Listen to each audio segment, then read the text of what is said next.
The only people who don't want to disclose the truth are people with something to hide. Interesting stuff is taking place right now. Friday morning, 15th of April, 58 will be the high today and 64 on Saturday. The birther report people, who are a group of folks on the internet that we spend time with just about every day. But listen to this. We're talking about Mr. O, and we can't, and I say we. I got a rat in my pocket. I'm talking about the Sheik and Phoenix Pilot and a number of other people cannot find the full show podcast of the O'Reilly Factor to get to the audio of his response to Obama's SSN. Now, you can get it. Listen to this. This is they, meaning Fox, have edited out the last 3 viewer emails and Mr. O's responses and skipped right to Pinhead and Patriot segment. No one can find any audio or video of the segment anywhere online. That's amazing. Fox News. The spin stops here, does it, Bill? Caution. You are about to enter the no spin zone. The factor begins right now.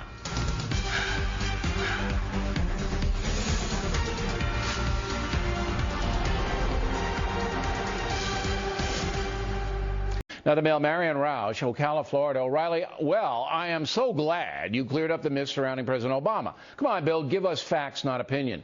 Gave you the facts, Marianne? Stand by all of them. If you have evidence to the contrary, please pass it along. You got the facts. And finally tonight, Pinheads and Patriots TV side. New film was announced yesterday. It's about thug mobster John Gotti, who died in prison after being convicted of murder. Movie will star John Travolta as Gotti, Lindsay Lohan as the Victoria Gotti, I guess. Question is, are they Pinheads or Patriots for taking the roles? Keep in mind that actors have to work, especially Miss Lohan. So please vote on BillO'Reilly.com about that. Now, mysteriously, all the Mr. O. Bill O'Reilly Factor audio of his response to Obama's SSN Connecticut question have been edited out by Fox, edited out of at least 3 viewer emails, and no one is able to find them. They skip now directly to Pinhead and Patriot. No one's finding it. Ladies and gentlemen, we're going to get all the background noise. He's in a train station. He is my true favorite. Dr. Jerry Corsi joins us, and Mr. O, falsely claiming Connecticut was a residence for Barack Obama Sr. Dr. Corsi, good morning. Hi, Peter. Sorry about the train. Hey. I'm in Back Bay in Boston, going back to New York today. Not a problem. I'm in Boston. Look, Bill O'Reilly really blew it. I mean, it's obvious Bill O'Reilly has not studied the Obama eligibility issue at all. Mostly he doesn't know what he's talking about. He's the blowhard at this and the pinhead, I think, increasingly. But just to be specific, Barack Obama's father, Bill O'Reilly, said that the reason the president is using a Social Security number that was issued in Connecticut was because Barack Obama's father lived in Connecticut, and that the Social Security number was issued through the father to the son, both of which are totally incorrect. Barack Obama Sr. never lived in Connecticut. I've got his addresses all pinned down from the time he arrived in the United States in September 1959 in Hawaii until he left to go back to Kenya. And he was back in Kenya in 1965. This Social Security number wasn't issued until 1977. Also, I mean, so you have tried to track, and I know it's very difficult to track, as he called himself, Barrick Sr., but in 1962, September, he does go to Harvard to begin a PhD program. But when did he quit the program and go back to Kenya, Doctor? Well, he quit at the exact date. I'm not sure. In September 1959, he got to the United States, and he was at the University of Hawaii. He was basically doing undergraduate work, and he left in June 1962. This is all documented by the Hawaiian newspapers, which were interviewing Barack Obama. Then he went to Harvard, and I believe what I've got pinned down is that he rented a apartment in Central Square here on the Red Line in Boston, and the MTA. That's location would be very convenient to go to Harvard. Now, when exactly did he leave? I think he left sometime early in 1965. He's back in Nairobi. I know that for a fact because this East-West Journal that published one of Barack Obama Sr.'s papers in 1965 listed that he had studied at Harvard and he was now back in Nairobi continuing his studies while working at one of the ministries for the Kenyan government. So we got that date firmly documented. And, of course, 1965 is 12 years before this Social Security number President Obama is using was issued. So there's no way first of all, Barack Obama Sr. did not go to Yale, which would have been in Connecticut and New Haven. He never took classes at Yale. He never had a Connecticut address. Barack Obama Sr., the father, only lived in Honolulu and then in Cambridge, Massachusetts. And in 65, he was back in Nairobi. So Bill O'Reilly got it totally wrong. Well, but did he do it on purpose? I mean, this... Well, Peter, one of the bloggers, and one of the clearly in-the-bag bloggers for Barack Obama, produced this as a lame excuse because the White House won't address the issue. WND, we've had, our Lynn Kinsolving, who was our reporter at the White House, asked Gibbs to address the issue of why Barack Obama is issuing a Social Security number, probably issued to somebody else, best we can document. In 1977, Barack Obama shows up using this number around the early 1980s.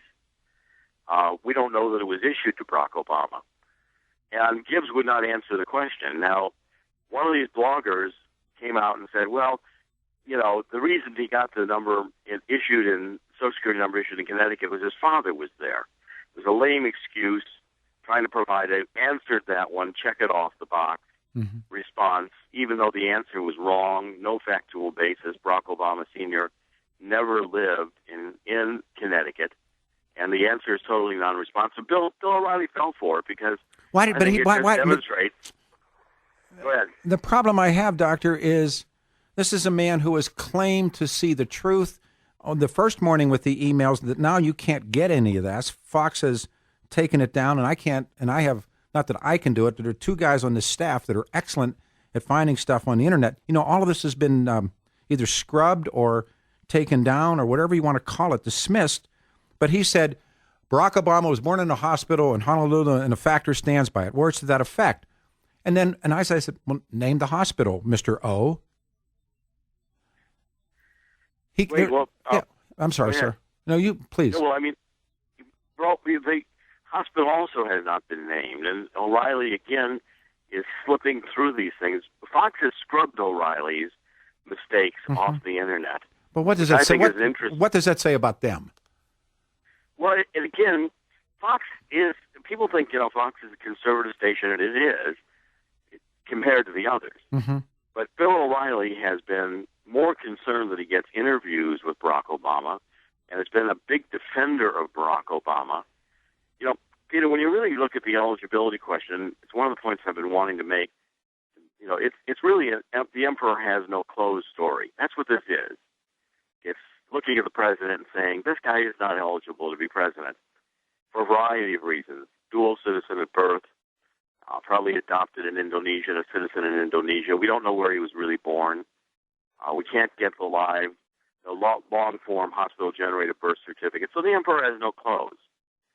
Now, Bill O'Reilly doesn't want to say that because he wants to have more interviews with Obama.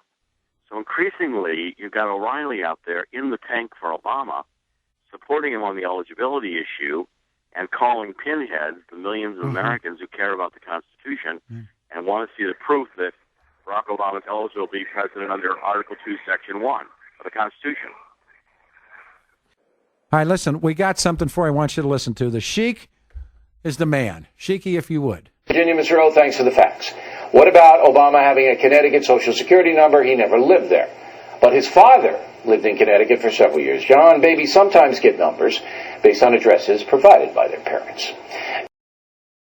You lying, fill in the blank.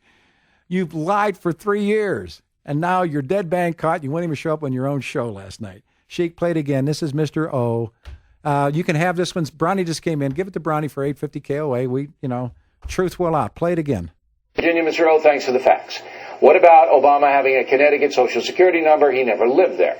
But his father lived in Connecticut for several years. John, babies sometimes get numbers based on addresses provided by their parents. Mr. O. All right. The only people who don't want to disclose the truth are people with something to hide.